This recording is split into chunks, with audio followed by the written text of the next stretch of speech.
श्री गणेशाय नमः। गणपति बापा मोरिया।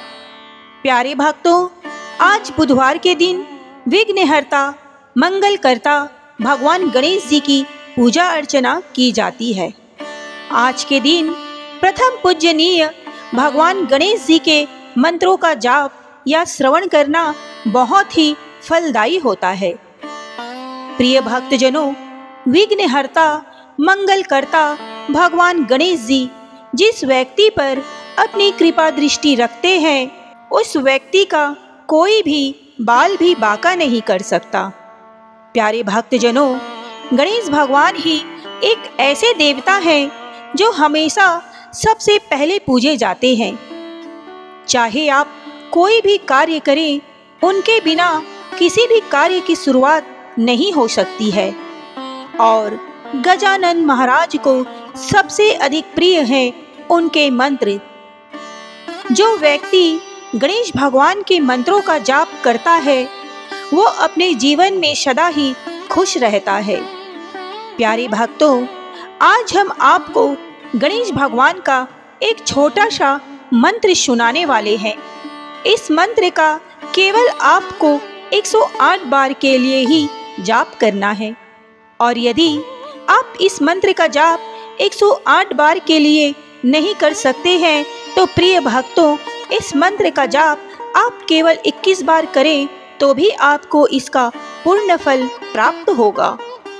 यदि आप किसी कारण से इस मंत्र को जाप नहीं कर सकते हैं, तो आप इसे अपने मोबाइल पर भी सुन सकते हैं। आप इसे अपने घर, ऑफिस या दुकान इत्यादि कहीं भी चलाकर सुन सकते हैं। तो चलिए इस प्रभावशाली, इस पावरफुल मंत्र की शुरुआत करते हैं। लेकिन उससे पहले भक्तों, एक छोटा सा निवेदन है कि अगर आपको हमारी वीडियो पसंद आती है तो प्लीज़ दिल से एक लाइक अवश्य कीजिए। और आगे भी ऐसी ही वीडियो देखने के लिए हमारे चैनल सनातन ज्ञान को जरूर सब्सक्राइब कर लें। और कमेंट बॉक्स में ओम गणेशाय लिखना बिल्कुल ना भूलें। तो चलिए प्रिय भक्तों, आज के इस पावरफुल मंत्र की शुरुआत करते हैं। एक बार प्रेम से बोलिए, जय श्री गणेश। एकदंताय विद्महे वक्रतुंडाय धीमहि तन्नो दन्ति प्रचोदयात्। एकदंताय विद्महे वक्रतुंडाय धीमहि तन्नो दन्ति प्रचोदयात्। एकदंताय विद्महे वक्रतुंडाय धीमहि तन्नो दन्ति प्रचोदयात्। एकदंताय विद्महे वक्रतुंडाय धीमहि तन्नो दन्ति प्रचोदयात्। एकदंताय विद्महे वक्रतुंडाय धीमहि तन्नो दन्ति प्रचोदयात्। एकदंताय विद्महे वक्रतुंडाय धीमहि तन्नो दन्ति प्रचोदयात्। एकदंताय विद्महे वक्रतुंडाय धीमहि तन्नो दन्ति प्रचोदयात्। एकदंताय विद्महे वक्रतुंडाय धीमहि तन्नो दन्ति प्रचोदयात्। एकदंताय विद्महे वक्रतुंडाय धीमहि तन्नो दन्ति प्रचोदयात्। एकदंताय विद्महे वक्रतुंडाय धीमहि तन्नो दन्ति प्रचोदयात्। एकदन्ताय विद्महे वक्रतुण्डाय धीमहि तन्नो दन्ती प्रचोदयात्। एकदन्ताय विद्महे वक्रतुण्डाय धीमहि तन्नो दन्ती प्रचोदयात्। एकदन्ताय विद्महे वक्रतुण्डाय धीमहि तन्नो दन्ती प्रचोदयात्। एकदन्ताय विद्महे वक्रतुण्डाय धीमहि तन्नो दन्ती प्रचोदयात्। एकदन्ताय विद्महे वक्रतुण्डाय धीमहि तन्नो दन्ती प्रचोदयात्। एकदन्ताय विद्महे वक्रतुण्डाय धीमहि तन्नो दन्ती प्रचोदयात्।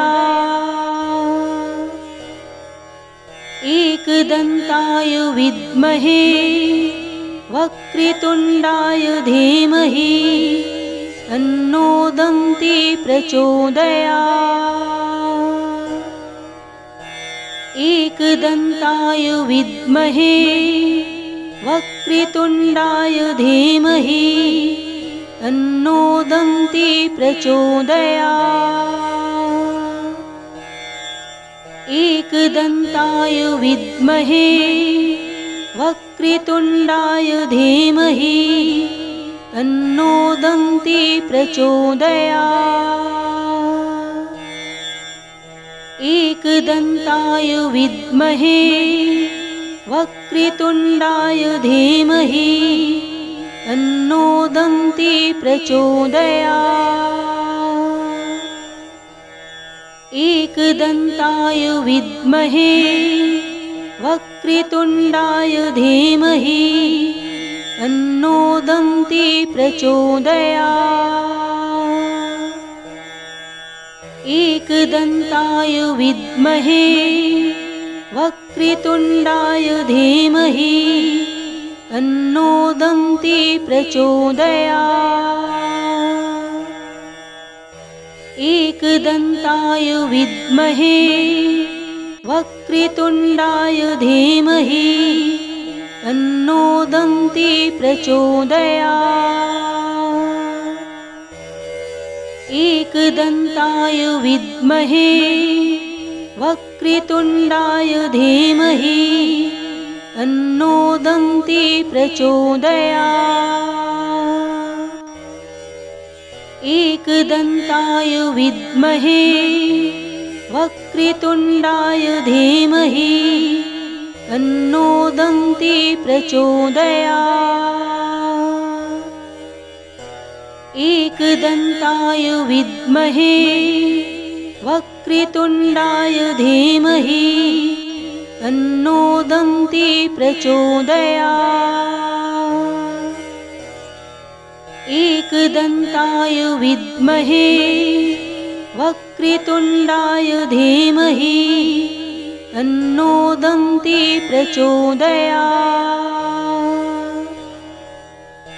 एकदन्ताय विद्महे वक्रतुण्डाय धीमहि तन्नो दन्ती प्रचोदयात्। एकदन्ताय विद्महे वक्रतुण्डाय धीमहि तन्नो दन्ती प्रचोदयात्। एकदन्ताय विद्महे वक्रतुण्डाय धीमहि तन्नो दन्ती प्रचोदयात्। एकदन्ताय विद्महे वक्रतुण्डाय धीमहि तन्नो दन्ती प्रचोदयात्। एकदन्ताय विद्महे वक्रतुण्डाय धीमहि तन्नो दन्ती प्रचोदयात्। एकदन्ताय विद्महे वक्रतुण्डाय धीमहि तन्नो दन्ती प्रचोदयात्। एकदन्ताय विद्महे वक्रतुण्डाय धीमहि तन्नो दन्ती प्रचोदयात्।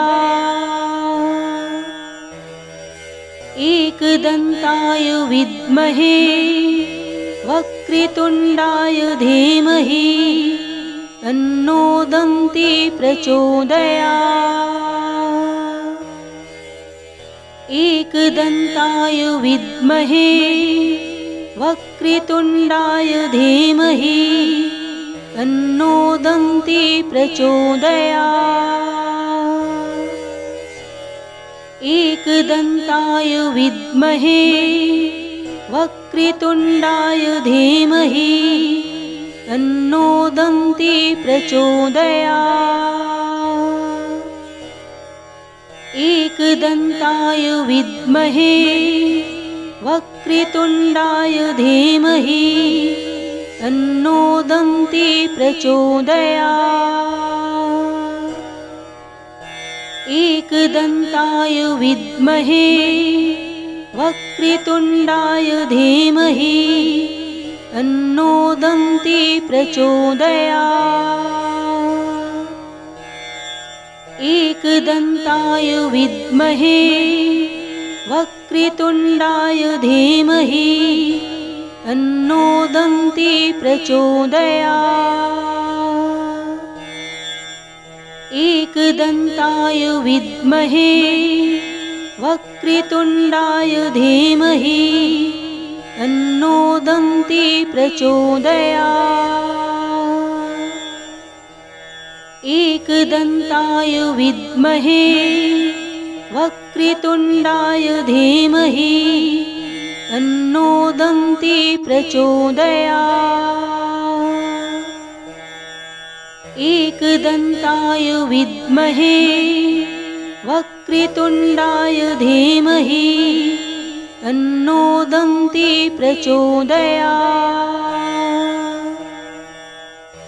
एकदन्ताय विद्महे वक्रतुण्डाय धीमहि तन्नो दन्ती प्रचोदयात्।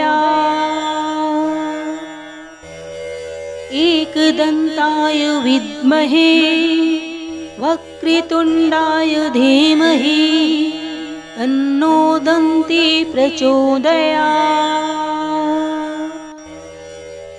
एकदन्ताय विद्महे वक्रतुण्डाय धीमहि तन्नो दन्ती प्रचोदयात्।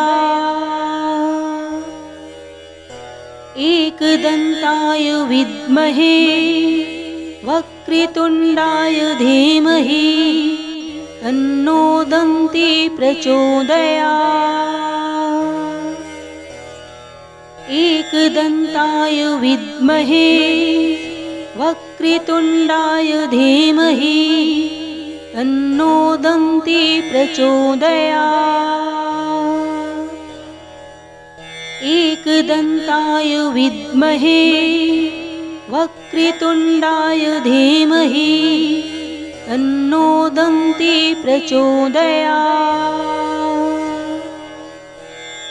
एकदन्ताय विद्महे वक्रतुण्डाय धीमहि तन्नो दन्ती प्रचोदयात्। एकदन्ताय विद्महे वक्रतुण्डाय धीमहि तन्नो दन्ती प्रचोदयात्। एकदन्ताय विद्महे वक्रतुण्डाय धीमहि तन्नो दन्ती प्रचोदयात्।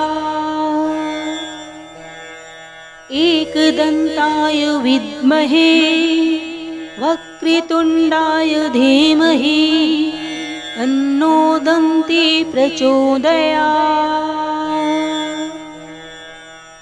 एकदन्ताय विद्महे वक्रतुण्डाय धीमहि तन्नो दन्ती प्रचोदयात्।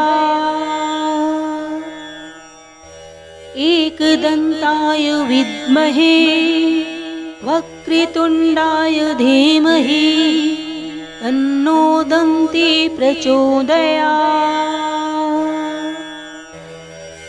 एकदन्ताय विद्महे वक्रतुण्डाय धीमहि तन्नो दन्ती प्रचोदयात्। एकदन्ताय विद्महे वक्रतुण्डाय धीमहि तन्नो दन्ती प्रचोदयात्। एकदन्ताय विद्महे वक्रतुण्डाय धीमहि तन्नो दन्ती प्रचोदयात्। एकदन्ताय विद्महे वक्रतुण्डाय धीमहि तन्नो दन्ती प्रचोदयात्।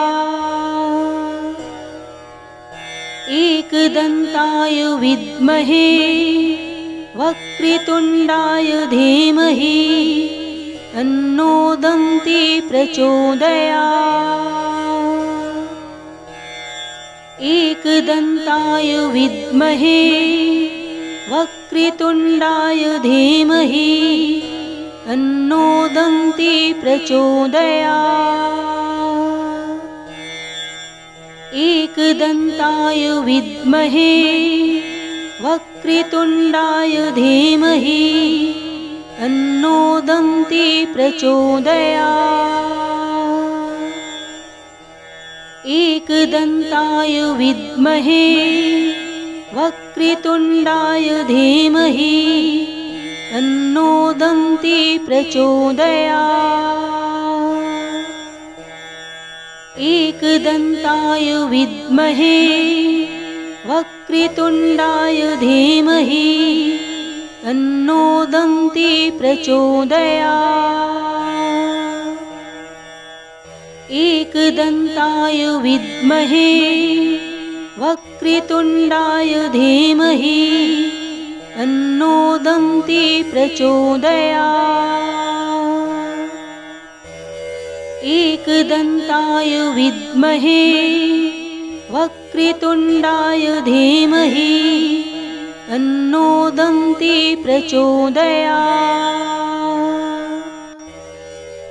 एकदन्ताय विद्महे वक्रतुण्डाय धीमहि तन्नो दन्ती प्रचोदयात्। एकदन्ताय विद्महे वक्रतुण्डाय धीमहि तन्नो दन्ती प्रचोदयात्। एकदन्ताय विद्महे वक्रतुण्डाय धीमहि तन्नो दन्ती प्रचोदयात्। एकदन्ताय विद्महे वक्रतुण्डाय धीमहि तन्नो दन्ती प्रचोदयात्। एकदन्ताय विद्महे वक्रतुण्डाय धीमहि तन्नो दन्ती प्रचोदयात्। एकदन्ताय विद्महे वक्रतुण्डाय धीमहि तन्नो दन्ती प्रचोदयात्। एकदन्ताय विद्महे वक्रतुण्डाय धीमहि तन्नो दन्ती प्रचोदयात्। एकदन्ताय विद्महे वक्रतुण्डाय धीमहि तन्नो दन्ती प्रचोदयात्। एकदन्ताय विद्महे वक्रतुण्डाय धीमहि तन्नो दन्ती प्रचोदयात्। एकदन्ताय विद्महे वक्रतुण्डाय धीमहि तन्नो दन्ती प्रचोदयात्। एकदन्ताय विद्महे वक्रतुण्डाय धीमहि तन्नो दन्ती प्रचोदयात्। एकदन्ताय विद्महे वक्रतुण्डाय धीमहि तन्नो दन्ती प्रचोदयात्। एकदन्ताय विद्महे वक्रतुण्डाय धीमहि तन्नो दन्ती प्रचोदयात्। एकदन्ताय विद्महे वक्रतुण्डाय धीमहि तन्नो दन्ती प्रचोदयात्। एकदन्ताय विद्महे वक्रतुण्डाय धीमहि तन्नो दन्ती प्रचोदयात्। एकदन्ताय विद्महे वक्रतुण्डाय धीमहि तन्नो दन्ती प्रचोदयात्। एकदन्ताय विद्महे वक्रतुण्डाय धीमहि तन्नो दन्ती प्रचोदयात्। एकदन्ताय विद्महे वक्रतुण्डाय धीमहि तन्नो दन्ती प्रचोदयात्। एकदन्ताय विद्महे वक्रतुण्डाय धीमहि तन्नो दन्ती प्रचोदयात्। एकदन्ताय विद्महे वक्रतुण्डाय धीमहि तन्नो दन्ती प्रचोदयात्। एकदन्ताय विद्महे वक्रतुण्डाय धीमहि तन्नो दन्ती प्रचोदयात्। एकदन्ताय विद्महे वक्रतुण्डाय धीमहि तन्नो दन्ती प्रचोदयात्। एकदन्ताय विद्महे वक्रतुण्डाय धीमहि तन्नो दन्ती प्रचोदयात्। एकदन्ताय विद्महे वक्रतुण्डाय धीमहि तन्नो दन्ती प्रचोदयात्।